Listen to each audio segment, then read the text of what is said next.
meron din sa atin yun. At yun yung nakita ni Apostol Pablo kay Timothy. I am confident na ito ay meron din sa inyo, pananampalataya. And I hope that as mothers, meron din mamanahin. Alam mo yung mas pinakamagandang mamanahin ng ating mga anak sa atin ay isa yung pananampalataya sa Diyos. Pananampalataya sa Diyos. Dahil kung meron kong pananampalataya sa Diyos at takot sa Diyos, ito yung magbibuild sa inyong karakter. Hindi karakter, basta karakter, good character. Because this good character is the thing that gives us, that brings us to heaven. Amen? Hindi naman yung kayamanan Hindi naman yung minana natin, kotse o pera na yan ang dadalhin. It's the character. Amen? So, what are the biblical characteristics of a godly mother? Now, sa mga nanay na naririto ngayon, ano yung dapat na characteristics po natin? Dapat ang unang makita sa atin ng ating mga magulang ay yung takot sa Diyos. Number 1 is to fear the Lord. To fear the Lord. Godly mothers prioritize relationship with God, seeking His wisdom and teaching her children to do the same. Naalala ko yung nanay ko noon, hay, matakot ka sa Diyos. Magtalo kang na afu. Awan na balang yan, at taloy, binggan ni afuwin niya. Diba kung minsan yun ang sinasabi niyong mga magulang? Awan ba na, tatalong ka ni afuwin? Yan. At makikita natin ito sa Proverbs 9:10. Anong sabi niya dito? The fear of the Lord is the beginning of wisdom. And knowledge of the Holy One is understanding. And in Ecclesiastes 12:13, ang sinabi niya dito, now all has been heard. Here is the conclusion of the matter. Here is the conclusion of the matter. Fear God and keep His commandments, for this is the duty of all mankind. Tandaan niyo to. Fear God and keep His commandments, for this is the duty of all mankind. Ito pala ay duty ng sangkatauhan. To keep His commandments at yung magkaroon ng banal na pagkatakot sa Panginoon. Isa yan yung dapat na karakter ng isang godly mother. At ito rin yung isang karakter na dapat makita ng ating mga anak sa atin at mamanahin nila sa atin. Fear the Lord. Fear the Lord. Hindi yung unang ginagawa natin sa mga anak natin, bibihisan natin ng spaghetti pababa. Bibihisan ng halos habang bata pa ang mga anak natin. I-train na natin, sabi kasi sa Bible, train up a child on the way he should go, and he will not forget about this. Huwag niyong sabihin, uso mayang ko, Pastor Pai. Ngayon pa lamang turuan na natin ang ating mga anak not to conform to the patterns of this world. Kaya nakikita niyo siguro kung minsan, kunyari, kung may nakikita ako na nakikita yung puson, kunyari hinahadkang ko yan and say, susunod, wag mo nang isuot yan. Pagka ginawa ko na yun sa inyo, na nakikita ko yung pusod nyo, alam nyo na kung hinagkan ko na kayo. At may kasamang whispering hope yan. Amen? A whisper of correction. Amen? Because when we come to church, remember this is a holy place. Amen? Huwag nyo naman sasabihin sa akin na, hindi nakikita sa damit, pastor. Kailangan inside out, tayo ay makita tayo na, remember our God is a holy God. Di ba kinanta natin kanina, holy, holy? So ngayon pa lamang, Yan yung mga bagay na dapat na ituro natin sa ating mga anak. Number 2 is, teaches scripture. Yan. Kayo ang dapat na unang-unang Bible teacher sa pamilya. Amen po ba? At dapat kayo yung unang-unang best preacher sa pamilya. Preacher. Palaging nagsesermon kasi ang nanay. But see to it na yung sermon natin sa loob ng bahay ay naaayon sa salita ng Diyos. Ang marina to PI, dito ibang salita na bayen, ganun. Di ba? Ni magyebit na gagamyam pe nga nekwa. Alam mo po, number 1 daw preacher sa loob ng bahay nanay. Manipa pala malukagin yung nekwa. Nekwa minsan nekwa. Gumangon kayo. May piyata awan to nanay kani kayo nga kwa. Manapayan kan nalamin na dano niya gimatan mo. He teaches scripture. She proactively instructs her children in God's ways, similar to Eunice teaching Timothy. Yan. So, yan ang nasa 2 Timothy chapter 1, verse 5. I have been reminded of your sincere faith which has first lived in your grandmother Loy. Nakikita natin na meron na ituro si Eunice kay Timothy. Naturuan niya ng scripture. At sinabi din, meron din yan sa Deuteronomy chapter 6, verses 6 to 7. These commandments that I give you today are to be in your hearts. These commandments that I give you today are to be in your hearts. Dapat yung mga salita ng Diyos ay tinuturo natin dahil itong mga salita ng Diyos ang dapat mamalagi sa ating mga puso. Impress them on your children. Talk about them when you sit at home and when you walk along the road, when you lie down and you get up. Impress them on your children. Palaging sinasabi ng nanay ko noon, tell me who your friends are and I will tell you who you are. Nakikita, yung pala ay nasa Bible. Sabi ko, saan kaya na? Hindi niya narinig ito. So, kaya nanay ko noon, ayaw niya yung sumasama ako sa, may evolong kanyan, sa luwaso rayan. Niya kani kayo nanay ko na yun. Mari na may evolong kanyan, sa luwasaw. Aganganzit.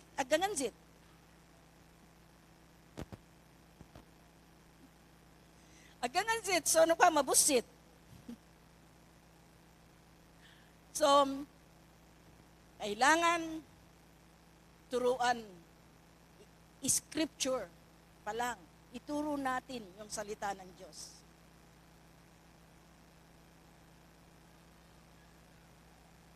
Yan ang palagi natin sabi. The same feather, flock together. Sabi ng nanay ko noon. The same feather, flock together. And number 3 is unconditional love and nurture. Yan. Kailangan turuan ang mga bata. Kailangan ang nanay, ang karakteristik niya ay unconditional love and nurture. Hindi yung nanay na, hay, awan mamen, nelube mo nga kwarto kuwin. O kaya kayo mo kanya, ikaw, wag dapat iparanig naman sa mga anak yung, ikaw, awan la ang kanya, dotong kanya familia chuwin. Nyampe ba kadugtong na nga narakat. When I was counseling, when nag-counsel po ako na mag-asawa, awan naman dotong ko ma'am siya, familia yun nila ko bebe, amak yo, Yun, wami ko to na pagkasalmi eh. Dapat marinig, ya ana nunay. Awan naman na doton, awan naman atsik kanyo kanya balayan. Unconditional love and nurture. The Bible highlights special mother's love, Philoteknos, that nurturing, tender, and caring love. Unconditional.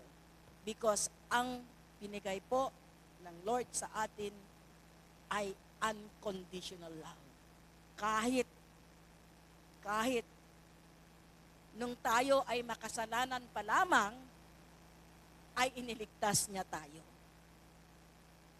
Hindi yung, alam mo, maraming sad to say that there are wives. So, no to awan trabaho to atawaran, magbago, damdamin dan, nagyatawan dan. I have a story, I don't know kung sinabi ko na sa inyo ito. Meron dalawang mag-asawa. One day, ay yung asawa niya ay palaging umaalis ng bahay yan. Pero may trabaho silang mag-asawa dati. Yung asawang lalaki, biglang na-terminate. Pero ang ginawa niya para hindi niya pahalata sa asawa niya na nawala na siya ng trabaho, araw-araw nagpapaalam. Aalis. Yung the same na nakapustura, umangkan trabaho. Pero anyan na umangkan simban, madasal, tawang balatan trabaho na. And during that time, ang anyan na balatan, umanga mag-apply kang trabaho. And one day, habang nasa church siya, nandun din yung asawa niya. And guess what? Yung asawa niya din, ayaw niyang ipaalam din sa asawa niya na wala na rin siyang trabaho. So, hindi rin nagpahalata. Araw-araw lumalabas, pupunta sa church, at the same time, nag-a-apply pala ng trabaho. Nung nagkita sila sa church, doon na lang nila nalaman, parehas pala silang wala ng trabaho. Hindi lang nila masabi-sabi sa isa't isa ang kalagayan nila. So, bakit kaya nangyayari yung ganun? Kung minsan ayaw masaktan, o kaya kung minsan ayaw mong magbago yung paningin ng yung asawa sa inyo. Na baka sabihin, oh, pal, oh, CPA, may CPA. Sino nakakalam? Counting post around. Yan ang palaging sinasabi ng nanay ko noon. CPA. O yan, CPA yan, manatapos yan, CPA, counting post around. Matonto yan. Okay? Teach us scripture, unconditional love. Dapat makita ng mga magulang, ng mga anak sa atin, mga nanay, unconditional love. Hindi yung noon na sweldo, to atawam, na terminate, to atawam, lumilipad na yung mga pinggan, makarabak ka to basuin, nagdadabugkan, tawan na nilibet na kwarto. Kailangan makita ng mga anak natin yun ang conditional love and nurture. Ang nanay po ay dapat modelo ng integridad. Number 4. Integridad. Kung sinasabing integridad, marimpe man nadaladtog ka. She lives with integrity at home and in public, acting as a living example for the children. Integrity, nuhani kaya mo, gawin mo. Proverbs 10:9. Proverbs 10:9.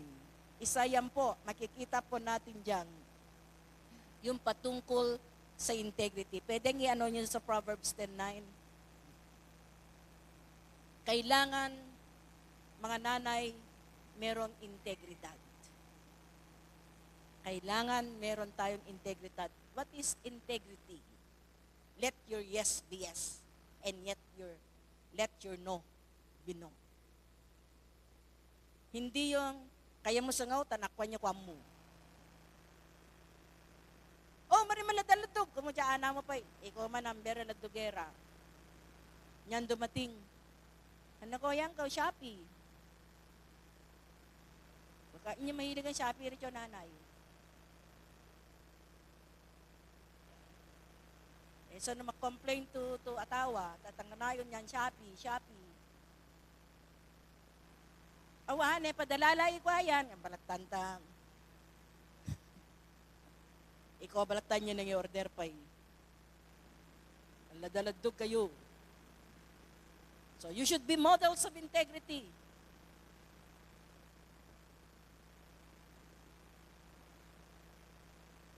And, number 5, kailangan makita sa mga nanay ang servant attitude and kindness. Ayan yung servant attitude and kindness. She manages her household with wisdom and speaks with kindness. Proverbs 31. Ito yung mga characteristics ng mother. Basahin nyo yung Proverbs 31 para makita nyo yung isang karakter ng nanay. Meron servant attitude and kindness. Hindi yung taka na, yung layakan niya, mabalabag ko, kapigyan, makako-complain. Yun na isang nanay. Kagalgaw, makaka-complain. Ang palagi kong sinasabi sa mga nang palagi nagko-complain, hindi mo mararating yung promised land mo kung complaining ka. Yung marmarin yan to, David to nagdadabog, irang, atawa. Palagi kong sinasabi, you will not be able to reach your promised land kung palagi kang nagmamarmar, palagi kang nagko-complain. Di ba yung mga Israelita ganun? Hindi nila narating yung promised land on time. Bakit? Umaangal sila. The murmuring spirit. The murmuring spirit. Initawan ako nga, kwan na kang kohong. Di ba, kunay? Inatawan ako, kwan na kang kohong. I remember one husband. Atawa to, isa nga kapitak ka nakitawa kan Aliman, German. Love na pa yung Pilipina pa yun. Yung katuwangan naman ito, yung inay, lalaki, kakaya Regina, danalapat to. Pero yung lalaki, yung umangal. I did not marry her in order to make her your slave or your servant. Hindi ko siya pinakasalan para gawin yung alila yung asawa ko. Sabi niya, talaga mahal na pa, nakakabit na pa geologist pa na lalaking alaman. So, sinabihan niya yung mga magulang niya. Hindi ko pinakasalan yung asawa ko para gawin yung alila. Bibihira yun, di ba? Praise God. Servant attitude and kindness. Marino kayang kan, yaanano kan, tagnay na lekwan niya kang kohong ko. Mo niya anak no. Naanak ka luga. Ginusto mo yan So be willing, be ready to accept the responsibilities of a mother. Pero kayo naman mga anak, huwag nyo naman abusuhin. Kasi napapagod din ang nanay. Amen? Huwag nyo naman gawin parang magnet ang nanay. Na lahat ng kalat, nandyan yung nanay. Diba? Parang magnet daw sa bahay ang nanay. Lahat ng kalat, siya ang tagadampot. Gaya din dyan, sa harap, sa tuwing aalis kayo, ang dami kong dinadampot. Kasi iniiwan nyo na lang dyan sa Sabi ko na lang, pasensya ko, afuta inanak mo ito. Nakakalat ka niyan to alcohol, to tissue, to kung ano-ano dyan, nakafe yan. Pwede dyan yung information yan dyan na mesa. Yan ang role ng nanay. Magnet. Diba? Yan to kaya nang Jethro na ikaw ka lola, na peyo tornum, kung nakanyakan niya. One time, sabi ko sa kanila, ikaw magbago kayo kampinggan, ikaw dapat ganito, ganito. Ikaw ko lola, na peyo tornum, kung na peyo, yan peyo ba tornuk, balagtan. Yan peyo ba tornuk. So, praise God. Another character ng nanay is persistent prayer. Yan. Namana ako sa nanay ko. A mother brings her cares before God and consistently prays for her family. Inya kani kayo nga na matarok kinyan kayo to altar rin.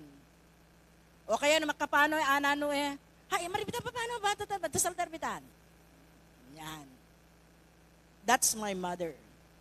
No duman ay inis ka pa makararak ko Kacho mangkadto diyan to altar. Magdasal.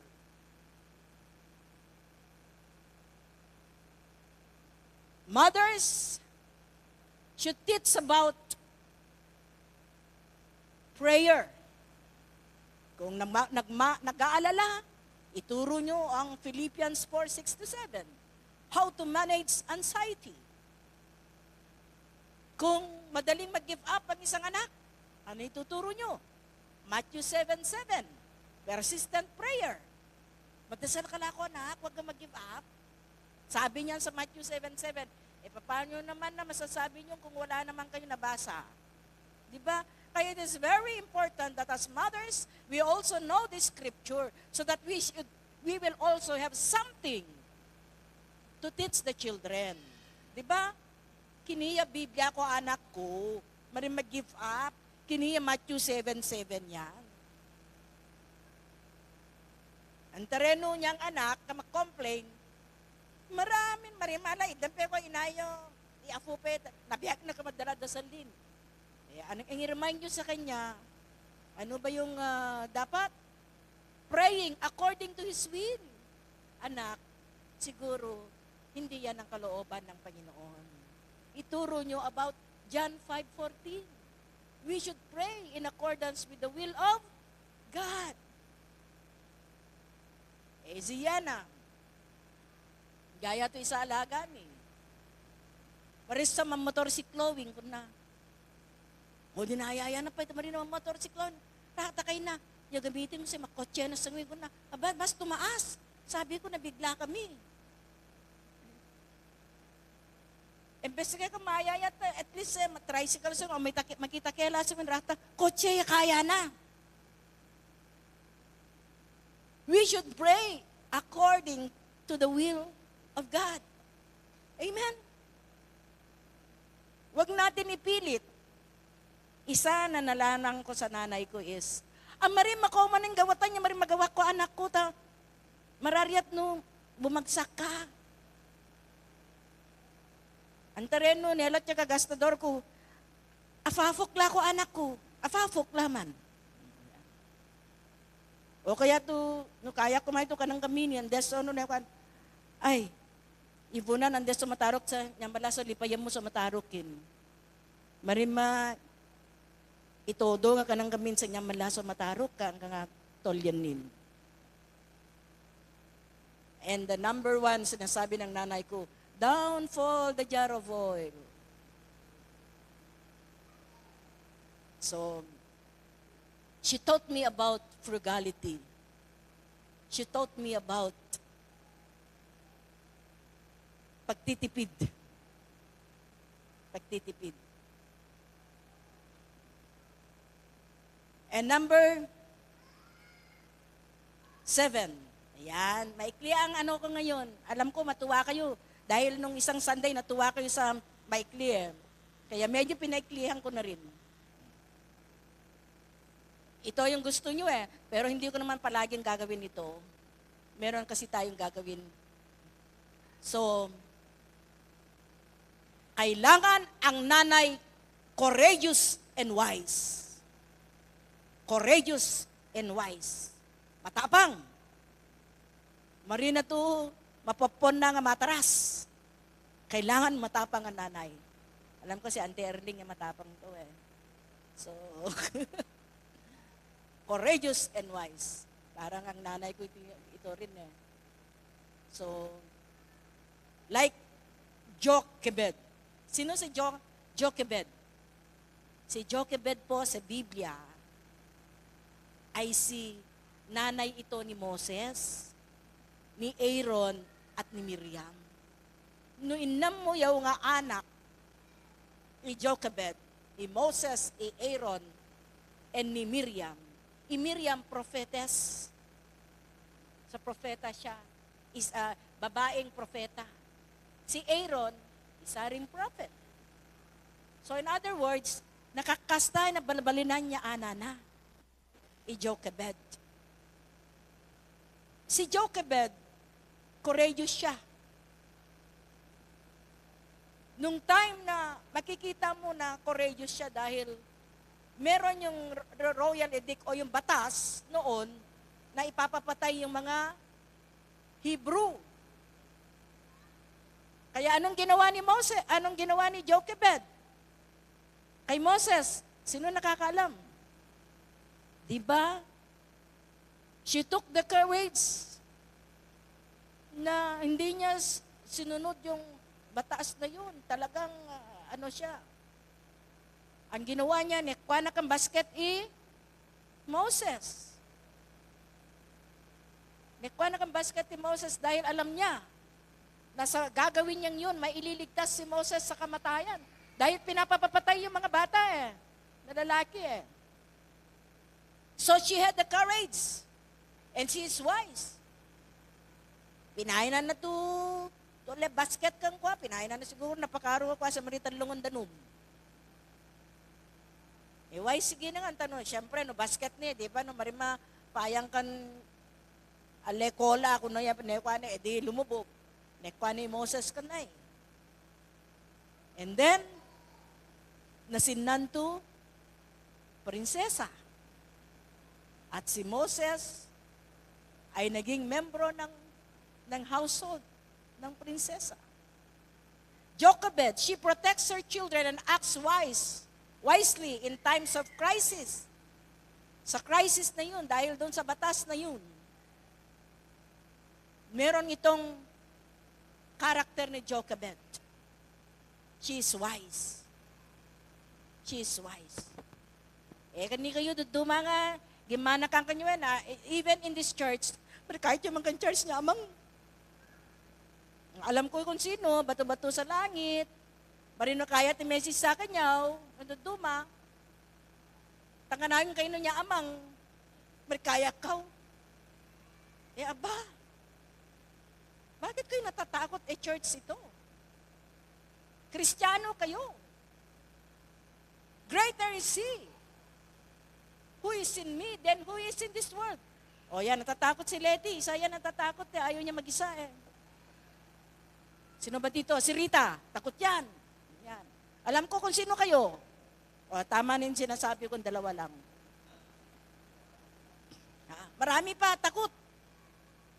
Samantala dito kahit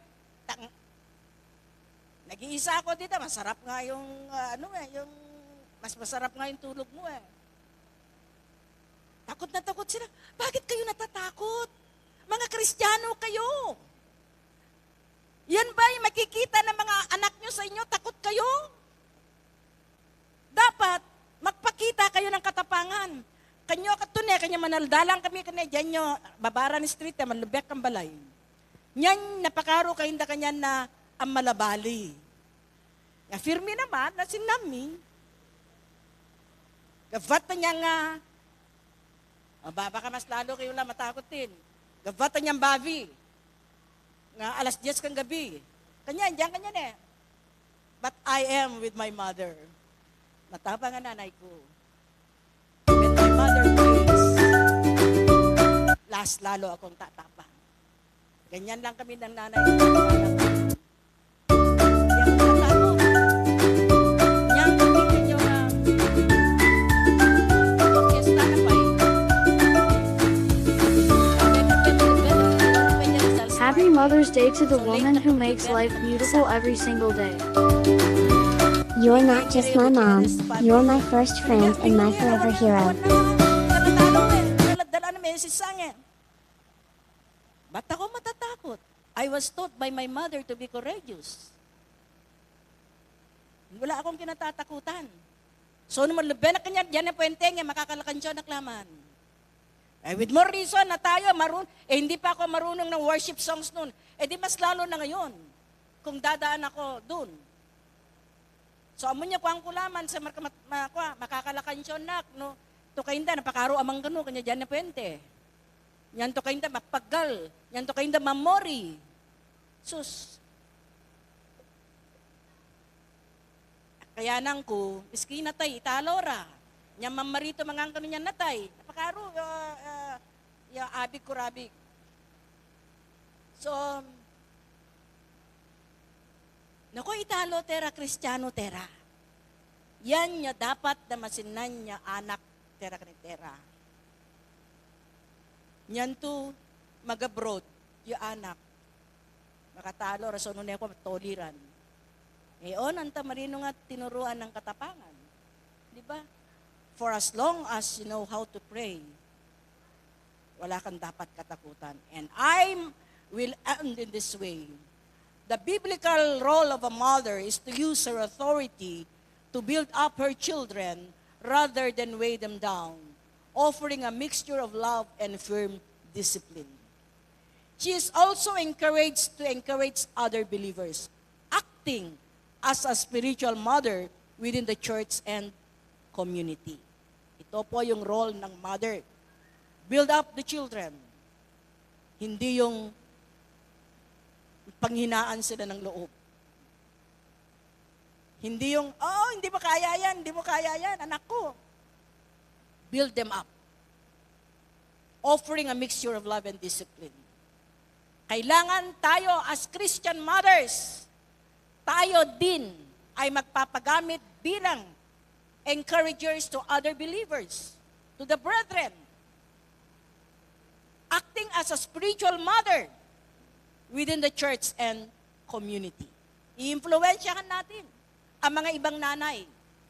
Influensyahin natin yung ibang mga anak. According to Abraham Lincoln, the 16th President of the United States, gustong-gusto ko itong sinabi niya, no one is poor who has a godly mother. No one is poor who has a godly mother.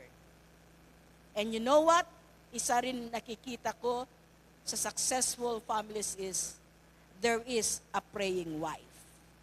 There is a praying wife. So wives, kung kayo yung mga asawang babae na tangkanayon sila lomag, daledal, ngayon, umpisahan nyo na. Marina magdala-daledal as much as possible. As early as 4 o'clock in the morning, you wake up and pray for the family. Amen? Kaya tama yung sinabi ni Abraham Lincoln. Jesus Christ, sir. Si Jesus Christ mismo yung example nito. He wakes up early in the morning to pray. No daledal ka, nabiya ka, nalukag atawa mo, awam, pepa giniluto ma almesu. Iatawan, pepa sa maluto ka almesum.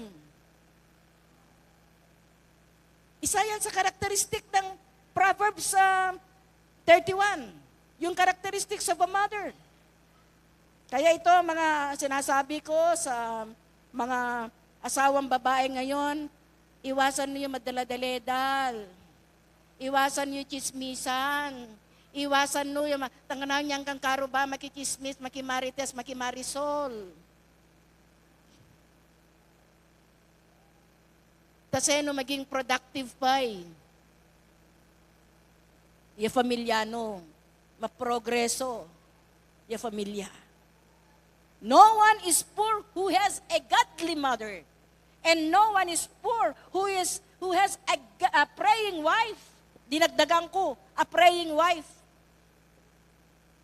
Nya kani kayo nga babay nga gaatawang kanyo tanganayon madasal. Malalyan malukag na matarok. Awan na kuya kuro maginak ka. Amen. Hani oras yan lukag no. Alas 6, alas 8. Ay no, alas 8, alas 7. Amom no, siguro na malukag kayo kan alas 6, alas 7, alas 8. Daledal kayo nga giatawan.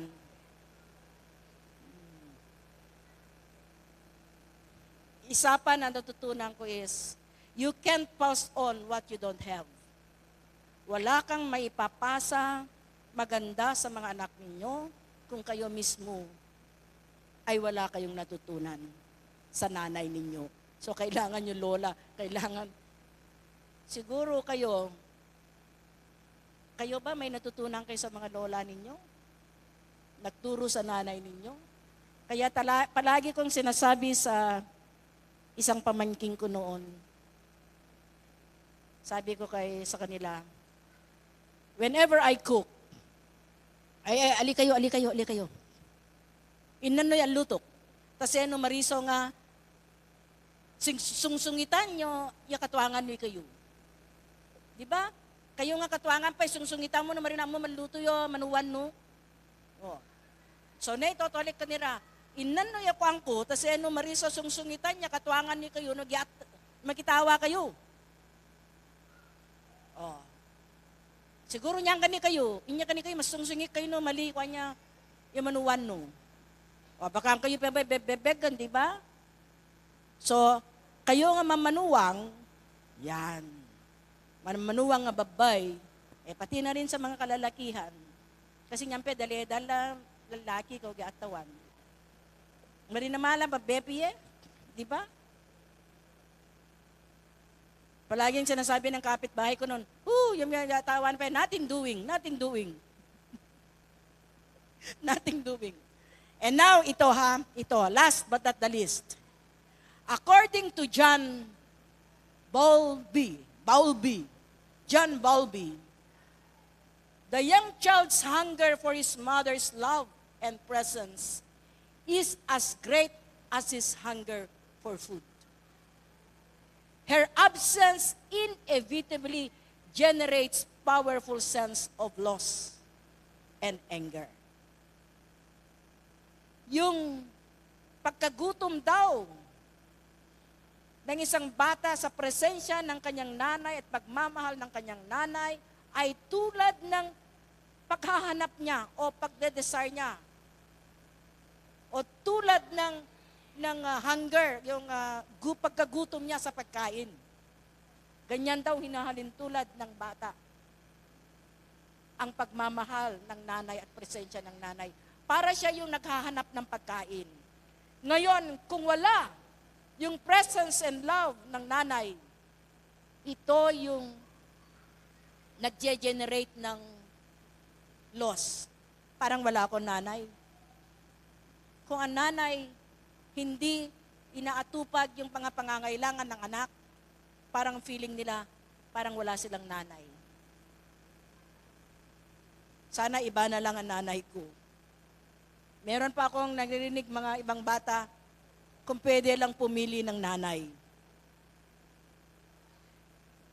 Children are forced to say that kung ikaw na nanay, hindi mo ginawa yung role mo as a mother. Amen? Maririnig mo yun kung hindi mo ginagawa ang responsibilidad mo as a mother. And I hope today, mothers, ay meron tayong natutunan para kahit matanda na tayo, pwede pa rin natin, it's not yet too late. It's not yet too late. Pwede pa tayong mag-make-up class.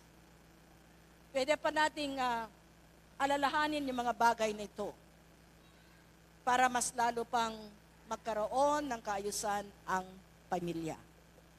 And I hope, mga children na nakarinig nito, I know in the future, you will also have your respective families.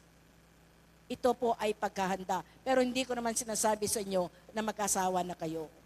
Sinasabi ko lang, itong mga bagay na ito ay tandaan ninyo para pagka lumagay na kayo sa tahimik o magkaroon na kayo ng pamilya, yan ang gagawin ninyo. Amen po ba? So praise God. Sige, tayo po tayong lahat.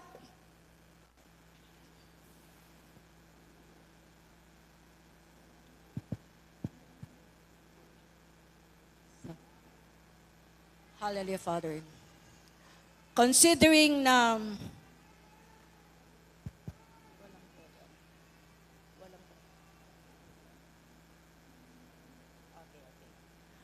So hallelujah, Father.